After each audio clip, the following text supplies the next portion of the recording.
இன்றைய இதமான காலை தென்றலில் அனைத்து அன்பு உள்ளங்களுக்கும் என் இனிய காலை வணக்கம். இன்று ஒரு குறள், அதிகாரம் 42, கல்லாமை. குறள் எண் 408. நல்லார் கண்பட்ட வறுமையின் இன்னாதே கல்லார் கண் பட்டதிரு. நல்லார் கண் பட்ட வறுமையின் இன்னாதே கல்லார் கண் பட்ட திரு. அதாவது கல்லாதவர்களிடத்தில் உண்டாகிய செல்வமானது கற்றவர்களிடத்தில் உண்டாகிய வறுமையினை விடவும் துன்பம் செய்வதாகும் என்கிறார். அதாவது 2000 ஆண்டுகளுக்கு முன்பே தெய்வப்புலவர் திருவள்ளுவர் கல்லாதவர்களை இவ்வளவு இழிவுபடுத்தி பேசினால்தான் அவர்கள் கற்பார்கள். நமது தமிழ்நாடு வருங்காலத்தில் 2000 ஆண்டுகளுக்கு முன்பே வருங்காலத்தில் நல்ல கல்வி நிறைந்த தமிழ்நாடாக இருக்க வேண்டும் என்று விரும்பியிருக்கிறார். அப்படி செய்ததனால்தான் இன்று எல்லாரும் ஓரளவுக்கு ஒரு 85% கல்வி அறிவு உடையவர்களாக இருக்கிறார்கள். வேலை இல்லாதது வேற, கல்வி அறிவு படைச்சு நம்ம வேலையை தேடிக்கிறது வேற. அதனால் பிறகு தனியார் வேலையில் கூட இருக்கலாம்ல. அவ்வளோ அற்புதமாக பேசியிருக்கிறார். அதாவது சொல்லி எவ்வளோ அற்புதமாக சொல்கிறார் பாருங்க. அதாவது தெய்வப்புலவர் திருவள்ளுவர் மக்களுக்கு இன்பம் என்பதும் துன்பம் என்பதும் அவரவர்களுடைய அறிவை பொறுத்து தான் வரும். அதாவது சில செல்வந்தர்களுக்கு சில நேரம் நல்ல நன்மை இருக்கும். செல்வந்தர்களிடத்தில்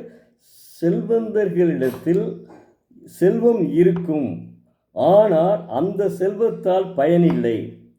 இப்போ கல்லாதவர்களுக்கும் சில செல்வம் இருக்காது, அதாவது அவர்கள் துன்பம் பட நேரிடும். அப்படி வறுமை அடைபவர்கள் இன்பம் காண்பவராகவும் இருக்கலாம். எல்லாம் அவரவர் கற்ற கல்வி அறிவுக்கு ஏற்பவே அமையும். கல்வி அறிவு இல்லாமல் அழகு இருப்பது எப்படி பயனில்லையோ அதுபோல அப்படி கல்வி இல்லாமல் செல்வம் இருப்பதும் பயனற்றதுதான். கல்லாதாரிடம் உள்ள செல்வமோ நன்மையே, கல்லாதாருடைய செல்வமோ நன்மையை செய்யாமல் தீமையை செய்யும் என்கிறார் தெய்வப்புலவர். நல்லவர்களிடம் உள்ள வறுமையால் மற்றவர்களுக்கு நாம் கொடுக்க முடியவில்லையே, உதவ முடியவில்லையே வறியவர்களுக்கு, அதுதான் அவங்களுக்கு ஒரு தீமை என்பது துன்பமாகும். அவங்க ஏன்னா துன்பம் அடுத்தவங்களுக்கு கொடுத்து கொடுத்து பழகிட்டாங்கல்ல, அந்த இது நம்மள்கிட்ட இப்போ துன்பம் வந்துருச்சு அப்படின்னு நினைக்கிறாங்க. அதுதான் அவர்களுக்கு துன்பம், வேறு ஒன்றும் இல்லை. அதனால் கல்லாதவர்களுடைய செல்வத்தால் பிறருக்கும் தீமை விளைவித்து தானும் அடைந்து அழிகின்ற அளவுக்கு துன்பம் பெருகும்.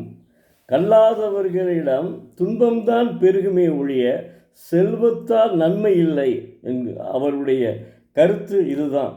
எவ்வளோ பெரிய அற்புதமான கருத்தை சொல்லியிருக்கார். ஒவ்வொன்றா சொல்கிறாரு. எப்படி முதல்ல அழகில்லாதவனுக்கு அவன் அழகு உடையவனுக்கு எவ்வளவுதான் கல்வி எவ்வளவு அழகாக இருந்தாலும் கல்வி இல்லை என்றால் அதனால் பயனே இல்லை. யார் கட்டிக்கிற முன் வருவாங்க? அழகாக இருக்கான் கட்டிக்கிறவங்க வருவாங்களா? அவனுடைய சம்பாத்தியமே இருக்காது, என்ன செய்ய முடியும்? அதுபோல் தெய்வப்புலவர் திருவள்ளுவர் ஒவ்வொன்றுக்கும் முத்திரை பதித்துள்ளாருங்க. எனக்கு உண்மையிலேயே சொல்கிறேன், இந்த கல்வி அதிகாரத்தையும் அந்த கல்லாமை அதிகாரத்தையும் படிக்கும்போது உண்மையிலேயே மெய் சிலிர்க்கிறது. தெய்வப்புலவர் திருவள்ளுவர் இப்படி சொல்லியிருக்கிறாரு 2000 ஆண்டுகளுக்கு முன்பு. அதனால தான் நாமெல்லாம் இந்த அளவுக்காவது கல்வி கற்றிருக்கோம்னு என்னையவே நான் ஒரு திருப்தி அடைந்து கொள்கிறேன். Satisfied my self. நன்றி, வணக்கம். நாளை மீண்டும் ஒரு குரலுடன் உங்களை சந்திக்கும் எழுத்தாளர் சோ. பரமசிவம், மதுரை.